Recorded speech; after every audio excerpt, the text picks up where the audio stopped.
Good evening all of you and welcome to today's test paper discussion. आज हमने conduct किया था daily test paper CDS और एफकेट का 61 नंबर। तो इस पर्टिकुलर वीडियो में we are going to discuss the question of this particular paper. तो स्टार्ट करते हैं आज का पहला क्वेश्चन से। तो आज के पेपर का जो पहला क्वेश्चन था उसमें दिया हुआ है कि in a set of 5 numbers, suppose कर लेते हैं कि मेरे 5 नंबर्स हैं A B C D and E. The sum of two of this number is 6 more than the sum of the remaining 3 numbers।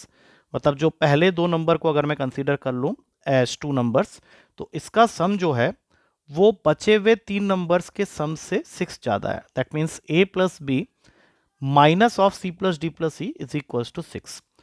Where as the sum of these 3 numbers, मतलब c plus D plus E, ये जो बचे हुए 3 numbers हैं, the sum of these 3 numbers is 2 times of one of those 2 numbers, is 2 times of one of those 2 numbers। one of those 2 numbers मतलब हो सकता है a के 2 टाइम्स हो या फिर हो सकता है b के 2 टाइम्स हो, वो हम लोग अभी देख लेंगे। तो सपोज करो हम लोग पहले वाले से क्वेश्चन को प्रोसीड करते हैं, तो हमें इस वैल्यू को उठा के यहाँ पे डालना पड़ेगा। तो ये बन जाएगा a plus B minus 2a is equals to 6।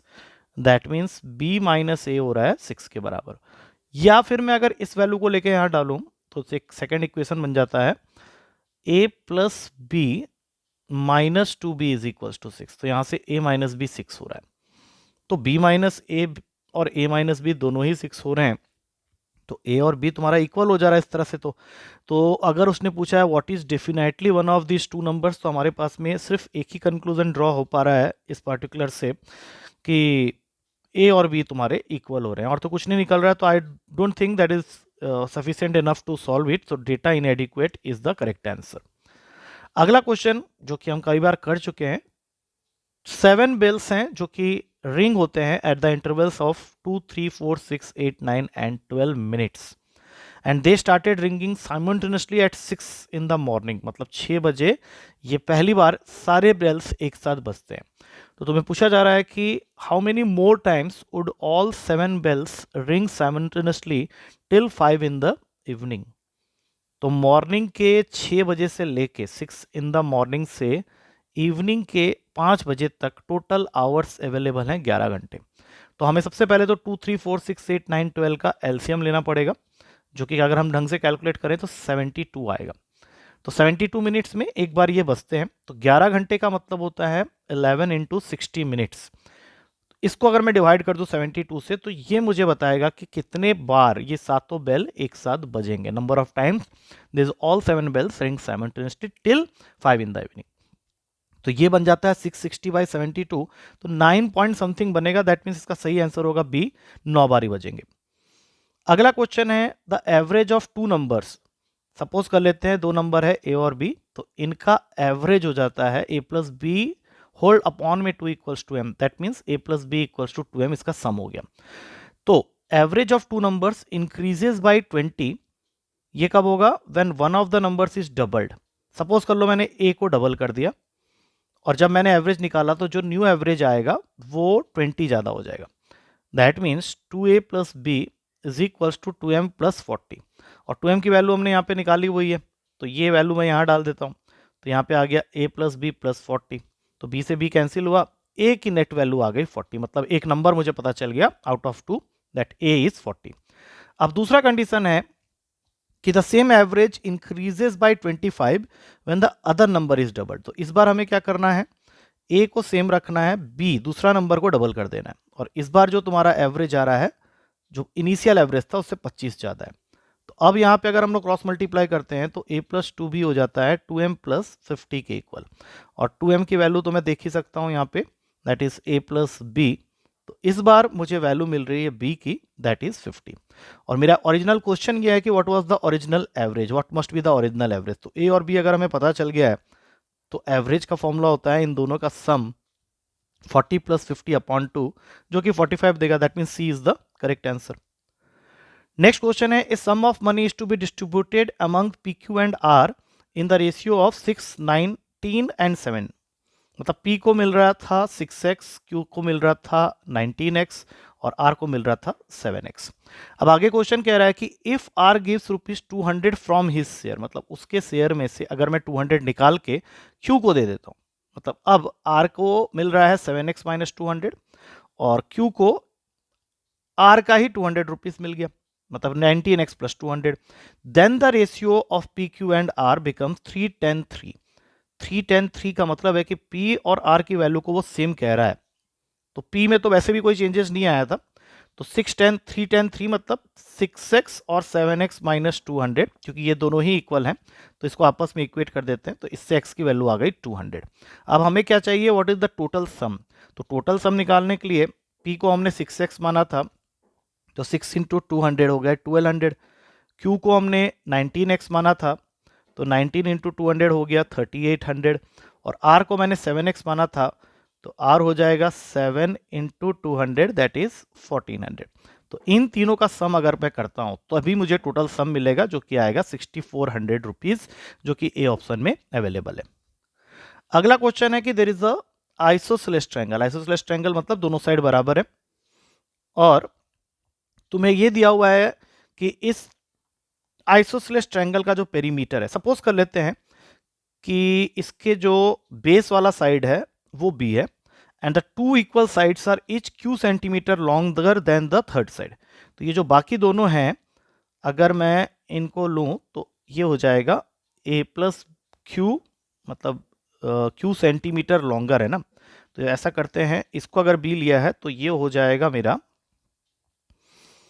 Q plus B, और ये भी हो जाएगा मेरा क्यू प्लस बी। अब अगर मैं पेरीमीटर का फॉर्मूला बनाता हूं, जो कि मुझे क्वेश्चन में गिवन है, perimeter is equals to P only. तो पेरीमीटर क्या होता है, ट्रायंगल का तीनों साइड का सम। तो मैं यहां पे लिखूंगा Q plus 2q plus 3b is equals to P. अब यहां से मुझे ये देखना है कि क्वेश्चन मुझसे क्या चाह रहा है, तो वो मुझसे चाह रहा है लेंथ ऑफ इक्वल साइड्स, मतलब मुझे q प्लस बी की वैल्यू चाहिए। q प्लस बी की वैल्यू चाहिए, इसका मतलब है कि मुझे यहां से सॉल्व करना पड़ेगा b के लिए।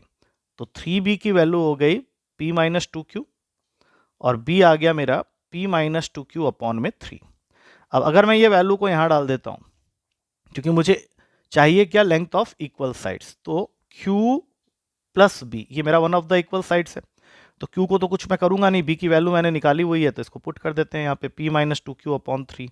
तो एलसीएम लेने के बाद ये बन गया 3q plus P minus 2q upon में 3। तो तुम देख सकते हो कि आंसर आ गया है p minus Q whole upon में 3, नहीं p plus Q whole upon में 3, that is available in the first option. अगला क्वेश्चन है कि there is a circular well which is dug with a depth of 14 metre, मतलब इसकी जो height है 14 मीटर की है और डायमीटर 2 मीटर है। डायमीटर 2 मीटर है तो रेडियस 1 मीटर का होगा। तो इसके लिए कितना volume of earth dug out है, तो एक तरह से तो सिलेंडर होता है तुम्हारा वेल, तो पाई आर स्क्वायर एच का फॉर्मूला लगा लेते हैं, 22/7, रेडियस की वैल्यू 1 हो गई है, एच 14 है, तो आई थिंक बहुत ही सिंपल सा क्वेश्चन हो गया ये, 44 centimetre cube, that means D is the correct answer. Metre में दिया हुआ metre cube, D is the correct answer. अगला क्वेश्चन ट्रिग्नोमेट्री का है, ऊपर है sin 2 degree, sin 4 degree, sin 6 degree, और ये मल्टीप्लाई होते हुए जा रहा है sin 88 डिग्री तक।